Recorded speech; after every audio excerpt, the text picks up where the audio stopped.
Welcome to the celebrated nightly news of Calaveras County. And you may notice a little bit different behind us. We are in the middle of readjusting our set and doing some things, so you'll probably see a little bit of differences in background over the next few days. That's right, that's right. But thanks for stopping by. Yep. And I guess to top the news it's really a bummer. It really is. Okay. Not so good. Not If so you, good. There is a fire that is burning up beyond, in between Dardanelles and the Whitaker area. Exactly. Up above Spicer Reservoir. And this is a fire that was originally a lightning strike fire that was started on July 25th. They considered it contained on July 26th. And then, lo and behold, it really flared into existence and started rolling again yesterday. Yes. And it is now at over 50 acres. They've been running the helicopters on it. They've got the Plumas hot shots. And yes, they do. So they're starting to work on it. So it sounds like they're taking it a little bit more seriously now. Well, 50 acres in the high country is... It's not much. I mean, but still, if you're smelling smoke, that's why. That's where it's coming from, exactly. And yes, it's still reported as about 30% contained. Most of the activity, from what we heard last, was on the eastern edge of the fire. Yes.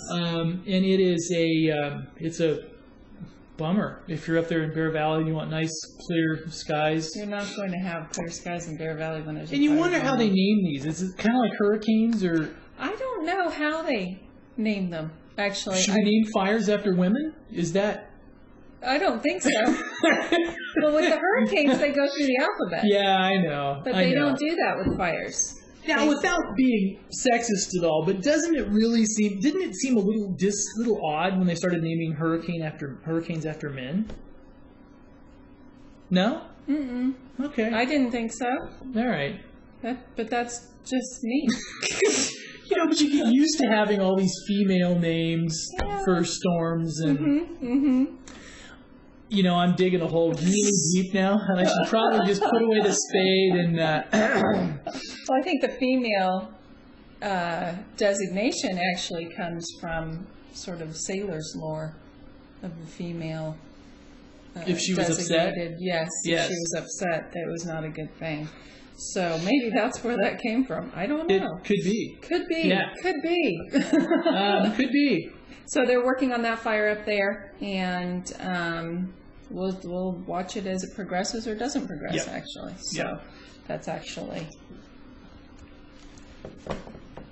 Well, going on, before we move on to other stuff that's going up at the Bear Valley Music Festival up there, the Shelley Streeter is a country music artist that is playing tonight up there, and it should be a really good show. And also, we just posted some video of a link to a video that we've seen from last Friday's Super Diamond concert. Yes. So if you look real closely at some of the pictures and the people in the video, you might recognize them. It was like, wait, that's so-and-so.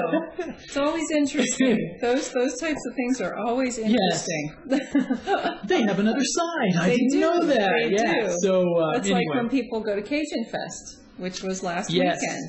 They see another side to a lot of people that they see on a regular basis. They just see another side to them as they're out there dancing the night away. And also this morning, a little bit on site news, and if you have access to a computer, and then also this is hopefully going to be played on cable as well, we did the first of what is going to be a monthly series called Chamber Chat. Chamber Chat. And so we sat down with the executive board for the Chamber of Commerce, and this morning's show was just basically kind of a get-to-know-you show, introducing some of the board members, and because they all won't be on every month. Sometimes it's going to be industry people and things like that. But what we're going to do is have a monthly show hosted by us and also the Chamber of Commerce on economic development in Calaveras County. Calaveras County. And I think that it should be a fun thing. because it'll be an interesting discussion because the county is going through growing pains right now. Right. And they addressed that this morning. Did they address it? I haven't seen the tape yet. Yeah.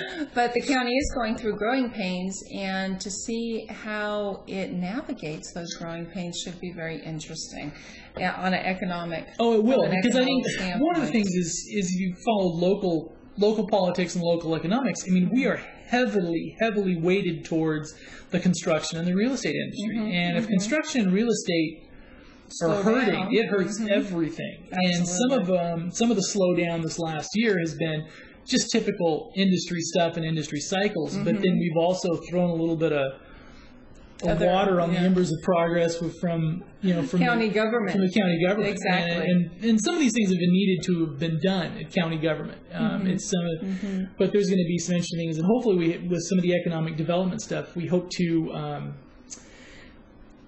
I guess if we can help foster, at least have a conversation about fostering development of the job base and the business base unrelated to tourism, building or. Exactly. Then I think it helps make a more rounded economy. So if one piece is down, then it doesn't. It doesn't actually then throw everything out of whack. Yeah. Yeah. At least that's the thought. Premise. For Chamber Chat, look for Chamber Chat on the site tomorrow. So it'll be up tomorrow. Chamber Chat will be. And also, I guess one little caveat is we did this in a room in a restaurant at the Main Street Hotel in Angels Camp. And we were all set up, and we knew it was going to be a noisy environment anyway, because we told her, okay, you're going to have to speak deliberately into the mic. But then just after we got rolling, a compressor started up on a piece of equipment. This was like 2 minutes in and stayed rolling the whole time. It was like, everybody's. That's what you hear when you're listening. Just a little bit. You may not even. I haven't listened. It may not be that audible, but everybody's just like, okay, next month we're doing it at the chamber office. But anyway. Exactly. Yeah. Exactly. So, Chamber Chat. Bummer Fire. And Sheriff's Tours. Going off to the next subject. Sheriff, actually the Calaveras County Sheriff's Office in an attempt to allow people to see how bad off the jail actually is offering jail tours on Thursdays and Saturdays from 9:30 to 11 And you don't have to do anything wrong? You don't have to do anything wrong. Good. You just show up and they will tour you through our current jail facility. And it's a very educational experience to go into that particular county jail. It really is. So if you have a chance on a Thursday or a Saturday, go down there and check out the county jail. And also, it's being reported elsewhere that there has, just a few minutes ago, a rollover accident on Highway 26. So there may be. So if you're watching this live, there may be. That area, there may be congestion and ambulance on its way on that one. Probably already by now. So. Yes. And we're just I was just checking breaking stuff as we're on air. So. Yes. And Sheriff's Log is out, which is always an interesting. The Sheriff's Log is out, which is always a very interesting thing to take a look at. There are a couple actually in here that I need to scroll up and find those. And some of them are actually, it's kind of interesting because a lot of them are traffic stops. A lot of them are, petty theft and alarm sounding and that type of thing. But then you get these like black cow in the roadway, which you would sort of only find in Calaveras County, and that happened on the 4th of August. And then there was another one, and let me see if I can find it in here, because these ones are actually, this one. It was on the 4th of August, and it was in Valley Springs, and a mountain lion was spotted in a resident's driveway. Wow, in Valley Springs. In Valley Springs. So it's actually one of those types of things that it is low, that you need to watch out for in that particular area then is mountain lions out there. So you have to be careful. Speaking of mountain lions, and we haven't posted this one yet, but we'll post it up because we were forwarded an email. You know, everybody gets forwarded all these email jokes, but this one was pretty interesting, and it was a couple in Montana that were out horseback riding with their dogs. Well, actually, they were actually walking, but they had one of them was on a mule, right? Okay, yeah. And a mountain lion came out and was going to attack one of their dogs. Oh, and so the guy, did you see these? And so the guy dismounted and shot the gun in the air, hopefully to scare away the mountain lion. Yeah. But what happened is the mule attacked the mountain lion. And they do. The mule attacked and killed the mountain lion. Basically, he took the mountain lion by the tail. But this wasn't a joke story. No. This is a real story. Yeah. The mule grabbed the mountain lion by the tail and swung it around and started beating it on the rocks. Really? Yes. Oh, my goodness. And the mule was big enough that I guess it could, strength-wise, it could do it. So basically, it beat the mountain lion against the rocks a few times and then went over, stomped on it, and then started biting. And then that was it. Really? So it made sure it was dead. Yep. Wow. Okay. And the so I guess the moral of the story is you should have a mule. A mule. And they said in the title of it was this mule was one bad. Yeah, exactly. Yeah, but it was. We won't say that word. No. But I would have to agree. That's true. Yeah, that's true. It protected. You think if you're a macho guy, I got my Smith & Wesson, got my dogs, but then really all you need is a mule. And exactly. Take care. I mean, you hear about all these guys with their Rottweilers and their pit bulls. Yeah, you have a mule. Exactly. You ain't seen nothing. I got a mule, so just, That's right. We're cool. We got a mule. Yeah. And actually, another sheriff's log news. This was actually picked up by quite a few different media outlets. Yes. This was on August 6th, public intoxication at the courthouse in San Andreas. A jury member was trying to get other members of the jury to imbibe, and an arrest was made. And actually, Dana Nichols from the Stockton Record wrote a story about this. And it was William Shaw Jr., 55 years old, of Douglas Flat, that actually offered another potential juror some kind of hard liquor in a plastic bottle, and that got him arrested. Wow. Well, that's one way not to serve on jury duty. That would do it. And here in Calaveras County, you get called up every year and a half. Every 18 months, which is when they can call you, you will get your summons, believe me. So if you're thinking of moving up here, you can just expect that. So,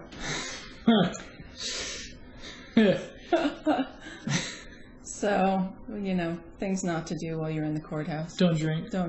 Not a good idea. Even if you might feel like it. Yes. But don't do it. They may make room for you in the Calaveras County Jail if you do things like that. Well, they have the drunk tank. That's true. They still do have the drunk tank. So they can just put you in there. They just put you in there and let you sober up. Yeah. Then they just kind of hose you off later. Yes, yeah, exactly. It's not a fun place. Now, should we touch a little bit on national news? Well, why don't we go to state news? Okay, we'll wait. But I'm so excited to talk about it. I know. You just can't stand it.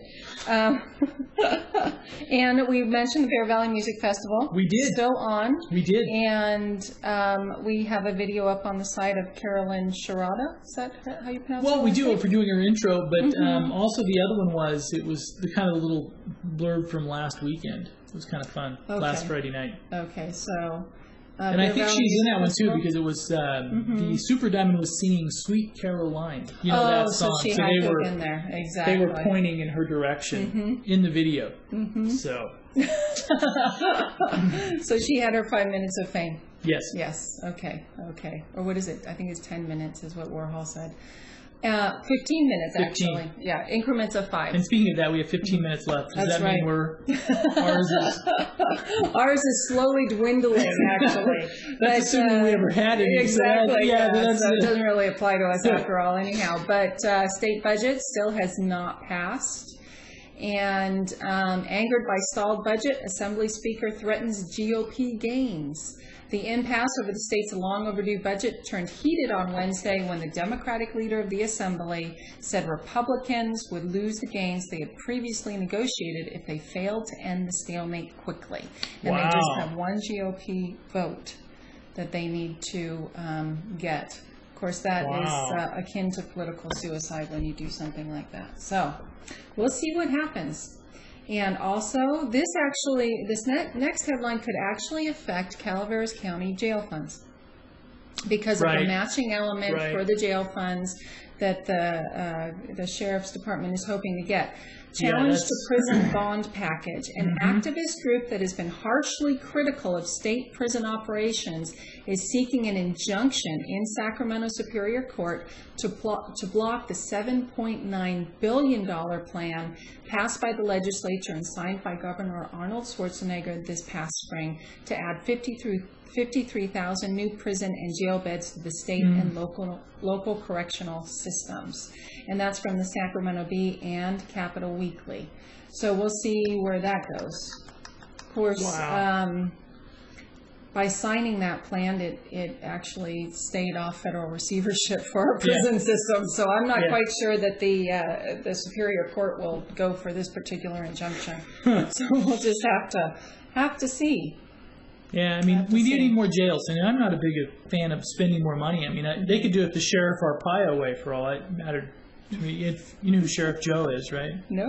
You don't know who Sheriff Joe is? No, okay. You have to Sheriff Joe down there in Arizona he's the one that puts them out in the middle of the desert in tents and dresses them in pink. No, I've never heard of him. Man. He basically, there's always room in Sheriff Joe's jail. I bet there is. And just put up another tent. But I guess the interesting thing is he was another thing he was going to do was basically public embarrassment. He was going to put up a webcam where anybody could watch all the prisoners if they wanted to. And basically the court killed that. The privacy issue on that would be. But his point was if you're in jail, there is no expectation of privacy. And if you didn't want to have people watching what you were doing all the time, then don't go to jail. Well, it used to be that way. Have you been to the Yuma prison down there? Oh, you can imagine if you ended up in the Yuma Territorial Prison, you would never go back again. Ever. It's like parts of Alcatraz, too. Oh, right. Oh, not good. Even with the overcrowding at our jail, it makes it look pretty good. Yeah, it makes it look a little better than that. Exactly. Also, before we leave Calaveras County news completely, Music in the Parks tonight is in Railroad Flat, and it is Over the Edge. It's playing at the playfield, the Railroad Flat. In this duo of jazz, blues, bluegrass, and country with guitar, fiddle, and vocals is sure to knock your socks off. Okay. On Wednesday evening from 6:30 to 8 p.m. So that should be as soon as you finish up with the news with us here, hop in the car and drive to Railroad Flat. That's right. And also, tomorrow is a rabies clinic, free rabies clinic. And she thought of that just because I was speaking, and she thought I might need an injection. Anyway, the Calaveras County Sheriff's Department Animal Services Division will be offering their very last free rabies clinic on Thursday, August 9th at 6 p.m. at the Animal Services in San Andreas. And local vets actually volunteer their time, and it's $6 a vaccination. Not bad. So, exactly. So it's the last one. So if you need your pets vaccinated, this would be the place to do it. The place to do it.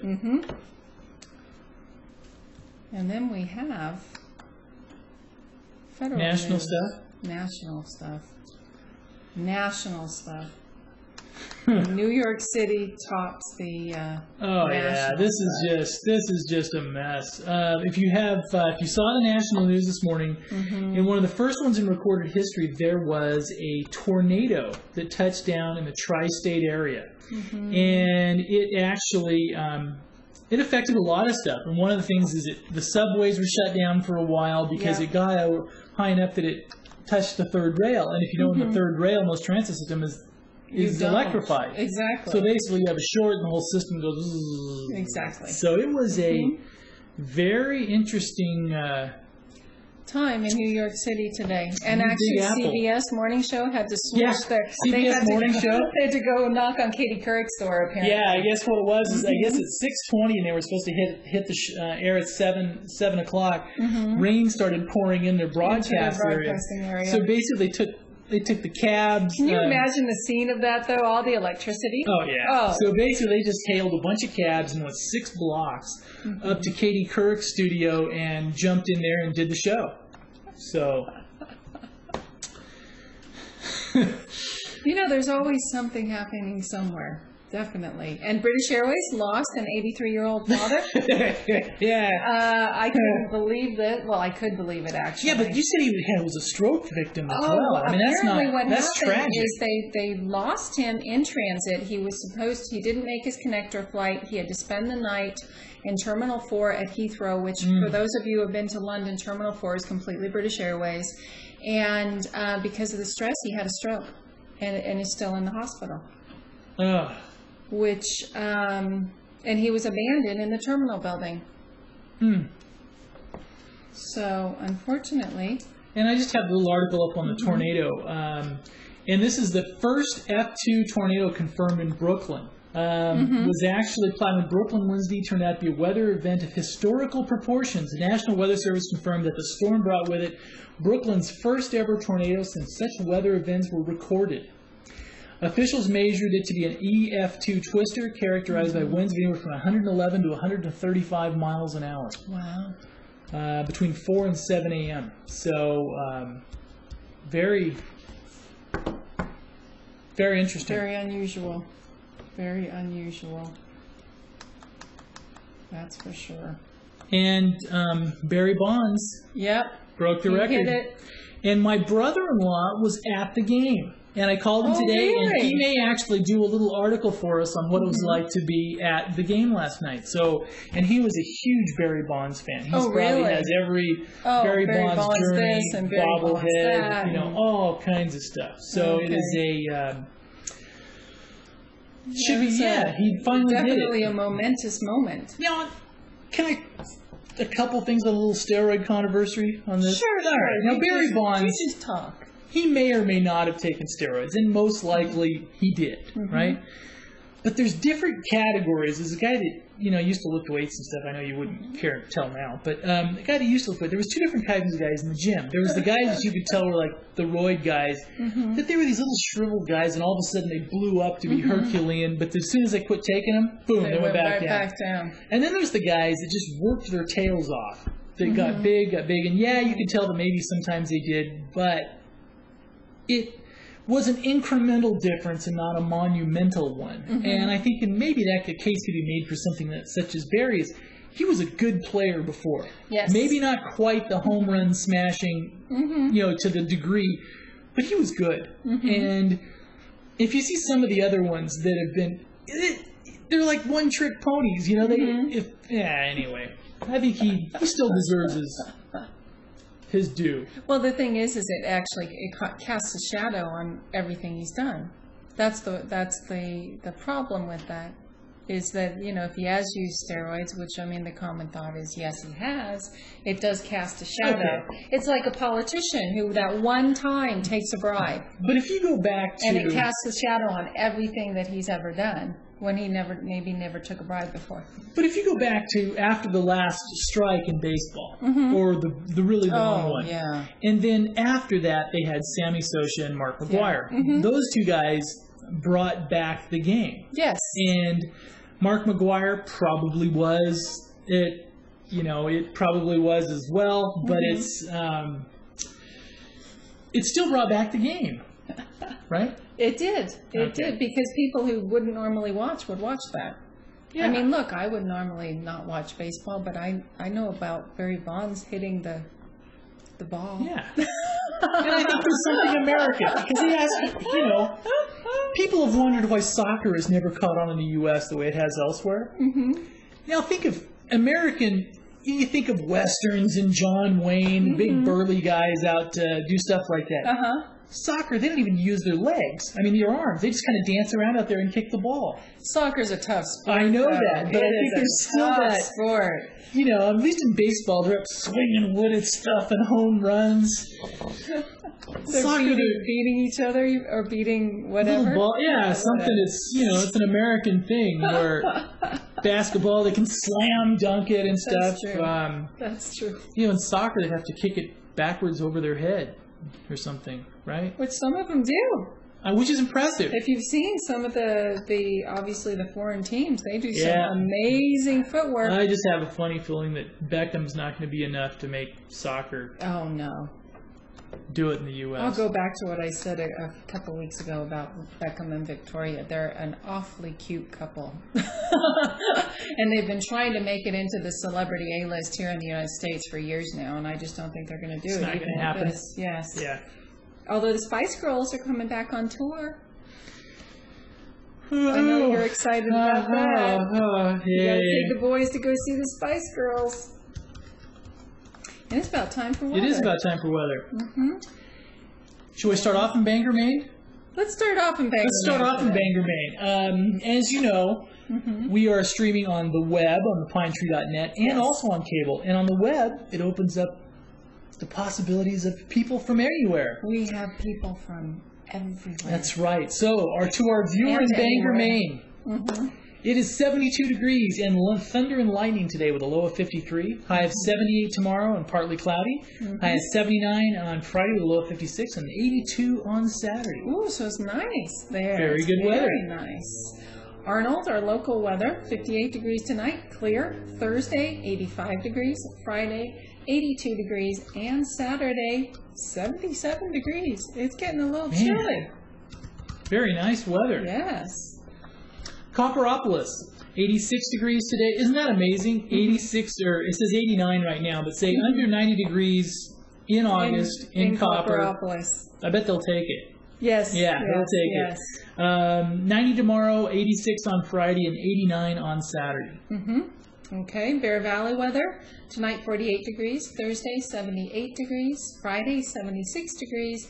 And Saturday, 70 degrees. Do we have anything up for Valley Springs yet? I did Copper today because I figured they were probably going to be similar. Yeah, so should we do Angels Camp District 5 will not be happy about that. Angels Camp / San Andreas? Yes. You go ahead and go. Here we go. Low of 59, high of 88 tomorrow, low of 59 on Thursday night, high of 85 on Friday, and 89 on Saturday. Wow. Really nice temperate weather. That is nice, actually. Murphy's weather, tonight 57 degrees, Thursday 92 degrees, Friday 89 degrees, and Saturday 83 degrees. And also a little bit on the pass up on Highway 4. They're doing some construction up there, so we have one-way controlled traffic 1.8 miles west to 1.2 miles west of Murphy's for tomorrow for construction there. And also over the top, from basically 1 mile east of Ebbets Pass to 5.5 miles west of the junction of State Route 89. So if you're going over the top of the pass, there's going to be maintenance in both those directions. One lower, one higher. That's right. So you just have to watch out for that. And also, not only is Thursday night we get to tell you what to do in Calaveras County night, we are going to be at Jenny Baxter's house. Yes, tomorrow's going to be, we're going to get fed tomorrow night, aren't we? Exactly. She is a fabulous chef, and she's our little Martha Stewart of the Mother Lode, and we're going to be at her home. And she's never been incarcerated, right? Exactly. Yeah. That we know of. Yes. Exactly. But we will be at her house tomorrow, so if you want to tune in and see her cook up something very scrumptious for us, I'm sure, we'd love to have you. And she has a beautiful kitchen, too. Yes, she does. You can get decorating tips as well. And we stopped by Bret Hart this afternoon, and they're getting ready for school. So next Wednesday will be the first day of school at Bret Hart. So then we'll have both schools back in action. In another couple weeks, start doing some sports. Can't believe it's that time of year again.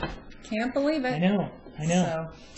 Well, thank you very much. You have a great night, and we'll see you tomorrow night from, Jenny Baxter's house, Jenny Baxter's house tomorrow night. Good night.